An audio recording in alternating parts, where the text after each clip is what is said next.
na mga pre, wrong pin na naman. Ang layo masyado nung pin location. So ayun na, nakakapanghina. Sobrang layo nito oh. Grabe mga pre, sobrang layo nang iniikot natin. Pa tayo sa palengke. Tapos nagsabi siya ng location na parang landmark. Kasi pero pinuntahan ko kasi sabi niya layo ko daw eh. Tapos pagdating ko doon sa location, ang layo pa rin daw. Lalo pala ako napalayo mga tol. Ang gulo pa kausap ng customer, grabe. Sabi ko, mamalapit po ba kayo sa bahay ni Rizal? Oo, pre. Yung pala, sa bahay pala ni Mayor ng Kalamba. Rizal nga rin naman yun. Mga tol, first booking. Sabado ngayon, kaya hapon na tayo lumabas. May mga ginagawa rin kasi tayong iba eh. Ito, mga clown dito. Kani, paano sila mag-perform, no? Tao ng mga ganyan eh. Parang gagaling sila magpatawa, ganun. Matitindi ang mga ganyan eh. Mga talented, no? Kaya puntahan lang natin itong first booking natin, mga pre. Kasi papunta to ng Kalamba. So, time check mga tol, no? 2:21 ng hapon. Hapon na tayo nakapagsimula. Medyo kasi tayo eh. Kasi kaninang umaga, medyo maulan-ulan din. Tsaka nakakatamad pag naulan mga tol. Tamad bumiyahe. Kaya di tayo bumiyahe kaninang umaga. Ngayon tayo babakbak. Kahit makamagkano lang tayo, okay na yan. Uwi na ako mamaya din. Tayo sa may ano to, compound to. Kalimutan ko. Tawagan lang natin si sir, no. Nag-text na ako eh, pero hindi siya nagre-respond. Siguro wala siyang load. Tawagan natin mga tol. Nag-ring naman. Sir, nandito na po ako sa may po, yung pagkaliko po nung galing ng arko ng gulod. Opo sir, yung pagliko po ng kanan galing po dun sa arko. Meron dito sa St. Clair School ata to sir. Okay po. Thank you po. Yun, palabas na daw si sir. Buti hindi masyado mainit, no? So yun, na-pick up na natin si ma'am. Babae pala sasakay. Kala ko lalaki. Matalatid lang natin to, SM Kalamba. Mag-highway na pala ako. Gana. Medyo mas malayo tong rutang to kasi dito mabilis eh.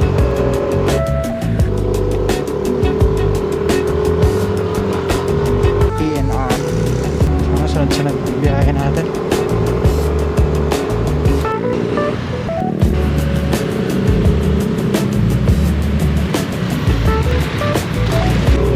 Dito na naman tayo sa Rotonda.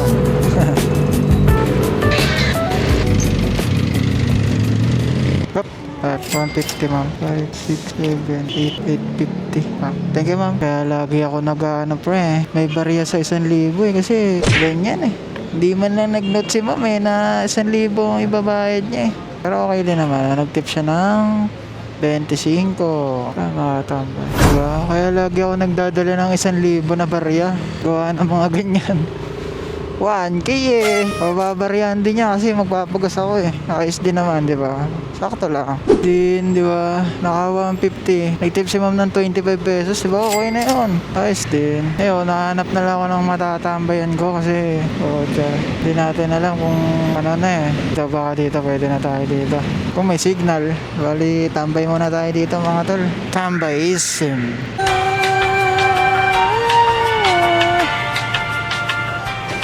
Pwede naman papagas ko rin yung binayad sa aking 1,000 kanina.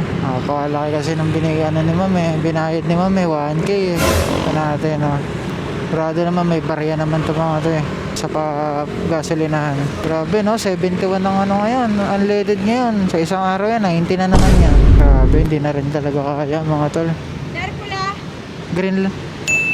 Sabila. Green lang pinapagas ko eh. Hindi ako nagpupula. Full tank po sa green. Number 5 mo. Yo, may pumasok mga tol, 50 pesos. 50 pesos, pero okay na yan mga pre, kaysa wala. Kunin na yan. Kaysa wala tayong booking mga tol, kunin na natin to. Diba?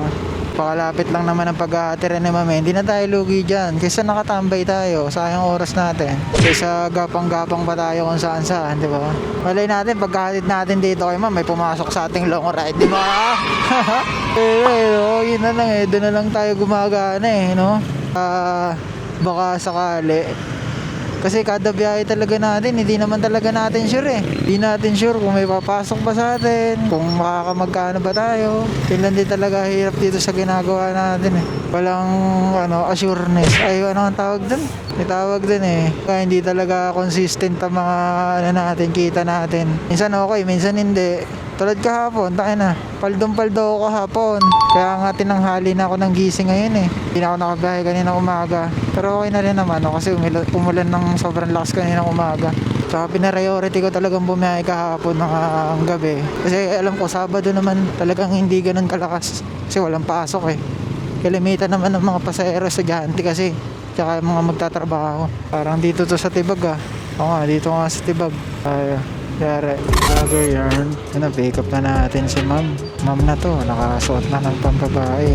Ma'am na yan. Lang, babalik lang tayo ng Chipeco Avenue. Pero at least may 50 tayo, diba? Ito na yun, kasi wala. Chipeco Avenue. Dito lang po kayo, ma'am. Thank you po, thank you po. Diba? Okay na yun, kaysa naman nakatambay tayo. Nahatid na natin si ma'am. Diba? Ayos din. Nahatid na natin. Goods. Second booking yun mga tol. Ngayon mga tol, no? Wala na, gapang na ulit tayo. Balik tayo sa paggapang. Na 50han naman na natin yung isang customer eh. Pwede na yun, di ba? Gapang tayo mga tol. Ulitan ko kayo pag may pumasok ulit. Yun mga tol, pumasok na yung next booking natin. Third booking to mga tol. Papunta naman ng Kabuyaw, pabalik. Medyo pumapasok-pasok na yung mga booking, no? Kailangan lang talaga natin tiyagain gumapang ng konti. Pero sa totoo lang, no, laki rin talaga ng natin, ng gastos natin sa paggapang-gapang. Pinutos ko yung rides natin eh. Sumatotal ako ng 150 kilometer per day. Isang araw, 150 kilometer. Gaano kalayo yun? Yung 150 kilometer na yun. Tapos, mga tol, ang naano ko lang doon, ang bayad lang doon mga pre, 60% lang na 150. Mga nasa 80 kilometers, yun lang yung bayad doon. Kasi yung 40% na pinanggas natin ng kilometro na yun, yung mga ginapang natin, yung mga kilometro na walang bayad. Kasi syempre, hindi naman pagka-drop ng customer eh, meron agad, di ba? Wala, gagapang ka pa, malayo-layo pa ang pupuntahan mo kumpara dun sa binayaran ng customer, di ba? Mabuti sana kung pagkababa ng customer eh meron agad. Pagkababa niya, may pumasok agad, katabi lang, di ba? Ayos yun, pag ganon. Mali pa ako ng inikutan. Tulad nito mga tol, medyo malayo-layo yung pick up. Ang lahaba ng binayaran ng natin, ginapang natin, papunta dito, di ba? Hindi naman binabayaran yun. Ang bayad lang sa atin, yung pag nakaupo na yung customer, pag pag ihahatid na natin, yun lang yung binabayaran natin. Binabayaran sa atin. Kaya ang laki rin talaga nang napupunta sa paggapang-gapang ganun. Yung mga tol, dito na tayo sa third booking natin. Medyo masukal nga lang dito, no? Pero nandito na tayo. Tayin lang natin yung customer. Tama ka tol, ah. Tinawagan ko na yung customer. Nagre-ring naman yung phone niya. Nasaan kaya ito? Okay na mga pre, long pin na naman. Ang layo masyado nung pin location. Okay na, nakakapanghina. Sobrang layo nito, oh. Tangina yan. Grabe mga pre, sobrang layo ng iniikot natin. Pa tayo sa palengke. Ito ma'am, palengke to ma'am, may palengke ng Kalambay. Apo, Mercado de Calamba po. Malapit na po ba kayo dito? Village to, parang doon ako nang galing kanina ma'am. Wait lang, pipin ko lang ko sa inyo LA Village to. Dapat siya ng...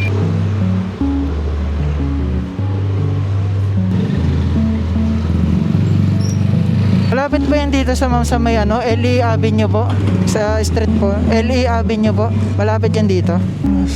Saan kaya yun?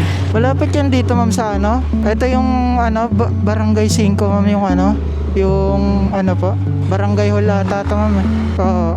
Ito ma'am, nakakaana na ako ma'am. Ito ma'am, ito ko na yung manggang malaki. Basta dito sa may ma'am sa may Barangay Hall eh. Ma'am na, hello po. Nandito na po ako sa may Barangay Hall ma'am ng Barangay 5. LE. Po ako napupunta sa may LE na Ano nga pong pangalan ng village niya ma'am? LE po? LE Compound. LE Compound. LE. Ito, hanap po ako ng barangay. Basta, saan dito yung LE? Dito. Diretso lang yan. Teka boss. Pinaka-cancel ko na to. Tayo na mga tol. Grabe yung third booking natin. Tayo na, nakakaiyak eh. Balastik eh. Ilang ako, parang 30 minutes din akong paikot-ikot doon. Talagang mali siya, wrong pin siya. Sa mga customer, no? Pag magpipin kayo, huwag nyo nang gamitin yung my location. Pagka ginamit nyo yung my location na yun, batik yan, wrong pin yan. Ang pa nung customer, sabi ang layo ko daw. Tapos nagsabi siya ng location na parang landmark. Kasi pero pinuntahan ko kasi sabi niya ang layo ko daw eh. Tapos pagdating ko doon sa location, ang layo pa rin daw. Lalo pala ako napalayo mga tol. Ang gulo pa kausap ng customer, grabe. Sabi ko, malapit po ba kayo sa bahay ni Rizal? Oo, pre. Yung pala, sa bahay pala ni Mayor ng Kalamba. Rizal nga rin naman yun. Ano ba namang pakialam ko dun sa mayor noon? Hindi ko naman kilala yon. Nung kilala ko si Jose Rizal. Hindi yung bahay ni Rizal na mayor. Kaya kung sasabihin ko naman, di ba, malapit po ba kayo sa bahay ni mayor? Ganon. Hindi ko naman tatanong na bahay ni Rizal. Siyempre, matik dapat bahay ni Rizal, no? Yung bayani. Masikat yun doon sa mayor eh. Ang gulo ko usap ng customer eh, no? Grabe, nakakapanglambot eh. Paikot-ikot ako doon mga tol. Mga 30 minutes din akong paikot-ikot doon. Sayang gas ko. Yan. Ewan ko kung may papasok pa, no? Pero siguro, yan na lang muna ngayon, no? Kasi tinatamad na rin ako. Kinamad na ako. Tuwa na tayo dito. Pakamuhi na rin ako mga tol. Nalalambot talaga ako. Grabe yun. Tayo na mga tol. Kasi nilaban ko talaga yun.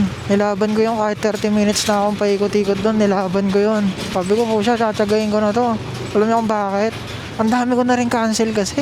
Noong mga nakaraang araw din kasi mga tol. No? Nag-iba tayo ng strategy. Kasi nangyari kasi sa atin, hindi natin kinukuha pag malayo yung pick up. Nangyari, lumit yung income natin. Kasi nga, ang dalas nating nakatambay. Yun nga, ang dalas natin nakatambay. Kaya ang ginawa ko mga tol, like kinukuha ko na kahit malayo yung mga pick up. Ang nangyayari naman, kinakancel din ng customer kasi matatagalan daw. Parang kahapon, ang cancel ko parang nasa 5 eh. Tapos yung iba mga wrong pin din. Ang dami ring wrong pin. 2 yung wrong pin. Tapos 3 yung mga umayaw kasi nga layo ng pick up. Kasi ngayon, may wrong pin na naman. Yan. Kaya nilaban ko mga pre. Sabi ko, mamantayin mo ako kasi ang dami ko ng cancel. Ewan ko rin, no, kung may ba sa atin yun, kung may epekto ba sa atin yun. Kasi si Joyride naman, wala namang pakialam sa mga ganyan. Pero ayoko na mag-cancel. Kaya nilaban natin mga tol, yung na yun, yung 99 pesos na yun. Paano hindi nga man lang nagtip yung customer eh. Hindi naman tayo namimilit na magtip sila, no? Kung yun lang naman eh, kung ma-appreciate lang nila yung ginawa natin, di ba? Eh hindi nila na-appreciate eh. Wala tayong magagawa doon. Grabe yung mga tol, uwi na siguro ako. Yan. Sabado kasi ngayon eh, wala rin talaga masyadong pumapasok eh. Kung may kinita ba tayo, no? Siguro panggas lang. Pero yun lang, no, sa mga customer sana, no? Huwag nyo nang gamitin yung my location na yun. Pin nyo na yung malapit sa inyo. Yung village na malapit sa inyo. Tsaka mag-note kayo. Pero kung first timer lang gumamit yung ng app eh, no? Pero na. So yun lang mga tol, no? Bali, ayoko na muna. Bukas na lang siguro ulit. Linggo naman bukas. Grabe, ang lambot talaga ako dun. Yan. Nakakapanghina pag ganun eh. Ang layo na ng ko. Ang layo na masyado ng iniikot ko. Mali-mali yung mga pin nila, ng location nila. Yan. Uwi na siguro ako mga tol. Yun lang. Bali, wala. Talo tayo ngayon. Na.